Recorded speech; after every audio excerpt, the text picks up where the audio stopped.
It is not that ground level Christianity that we want anymore. Christianity is power. Christianity is talking to God. Christianity is walking with God. Christianity is listening to God. Christianity is to be filled with the gifts of the Holy Spirit. If you have the 9 gifts of the Holy Spirit, you are a supernatural person. Nothing can be hidden before you.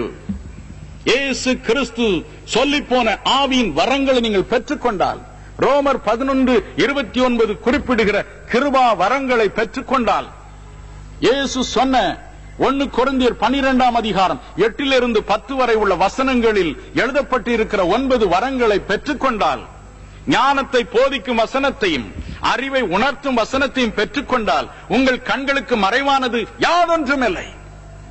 வேதம் சொல்லுகிறது எபிரேயர் 4:13 அவருடைய கண்களுக்கு மறைவானது ஒன்றுமில்லை, எல்லாம் நிர்வாணமாயிருக்கிறது என்று. அதே தேவன் அதே வல்லமையை தம்மை நேசிக்கிறவர்களுக்கு கொடுக்கிறார். ஆவியின் ஒரு வரமாக கொடுக்கிறார். The gift of the Holy Spirit. பரிசுத்தாவின் வரமாக அதை பொழிந்தருளுகிறார். வேதம் சொல்கிறது, வெளிப்படுத்தின விசேஷம் 1:14 2:18 இவைகளை வாசித்து பாருங்கள். இயேசு கிறிஸ்துவின் கண்கள் அக்னி ஜுவாலை போன்ற கண்களாயிருந்தன. ஆகவேதான் அவர் நத்தான்வேலை கண்டவுடன், இதோ கபடற்ற உத்தம இஸ்ரவேலன் என்று சொன்னார். ஒவ்வொருடைய இருதயத்தின் காரியங்களையும் திட்டமும் தெளிவுமாய் அவரால் அறிய முடிந்தது என்று யோவான் 2:24-25 சொல்லுகிறது.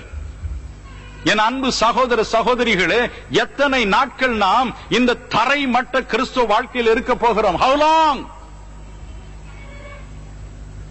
நம்முடைய உலக வாழ்க்கையின் தரம், the economic condition, மேலே வர வேண்டும் என்று எத்தனையோ முயற்சிகளை செய்கிறோம்.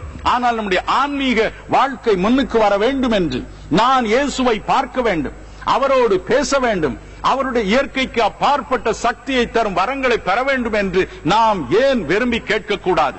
வேதம் சொல்கிறது, லூக்கா 11:9-10 கேட்கிறவன் எவனும் பெற்றுக்கொள்கிறான், கேட்கிறவன் எவனும் பெற்றுக்கொள்கிறான், அப்பொழுது ஒருவனும் நம்மை மேற்கொள்வதில்லை. யோசுவா 1ஆம் அதிகாரம் 5ஆம் வசனத்தை வாசித்து பாருங்கள்.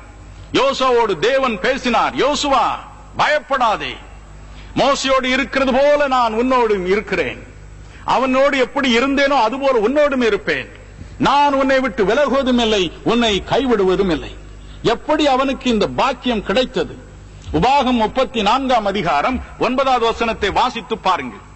மோசே தான் சாகும் என்பதாக யோசுவாவை அழைத்தான், அவன் மீது தன் கரங்களை வைத்தான், அவனை ஆசீர்வதித்தான். மோசேயின் மீது இருந்த ஞானத்தின் ஆவியை தேவன் எடுத்து யோசுவான் மீது வைத்தார். ஆகவே அவனோடு அவரால் பேச முடிந்தது. அதுவரைக்கும் அவனோடு அவரால் பேச முடியவில்லை.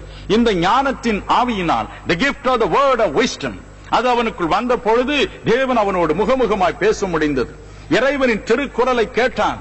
அந்த லட்சக்கணக்கான மக்களை வழி நடத்தி செல்லும் பொறுப்பு மேல் விழுந்தது. சக்தியையும் அவன் பெற்றான். Is it possible, sir, to talk to God? It is possible. Is it possible to see Jesus? It is possible. Only a man who can see Jesus, only a woman who can see and talk to the Almighty God can bring abundant blessings for the people. இன்று உலகம் பலவிதமான துயரத்தில் வாடிக்கொண்டிருக்கிறது. பலவிதமான வேதனையில் மக்கள் தங்கள் நேரத்தை கழிக்கிறார்கள். இதை செய்யலாமா, செய்யக்கூடாதா? இதை செய்தால் ஆசீர்வாதமாக இருக்குமா? இந்த நகருக்கு நான் போகலாமா? இந்த ஊரை விட்டு நான் துபாய்க்கு போகலாமா? குவைத்துக்கு போகலாமா? அமெரிக்காவுக்கு போகலாமா? யார் எனக்கு வழி சொல்வார்கள்? போவதில் லாபம் இருக்கிறது, நஷ்டம் இருக்கிறது, என்ன செய்வேன் என்று புலம்பும் மக்களுக்கு வழி சொல்ல யார் இருக்கிறார்கள்? Christianity is not just salvation and healing. No. Christianity is talking face to face with the Almighty God with authority. We should be able to guide the people.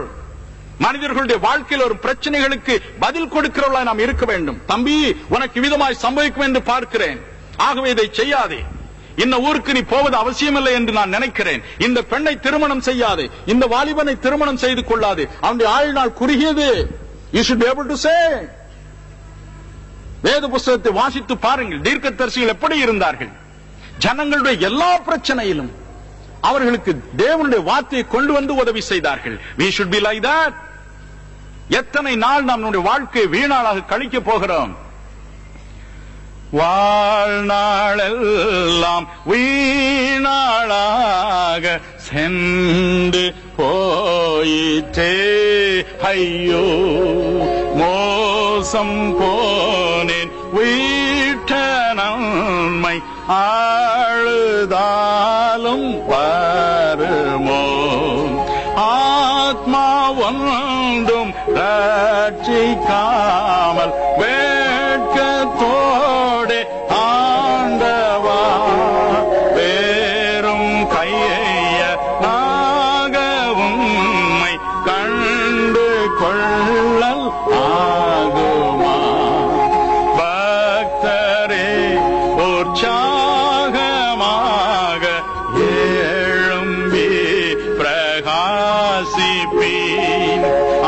ஆத்துமாக்கள் இயேசுவண்டை வந்து சேர உழைப்பீன்.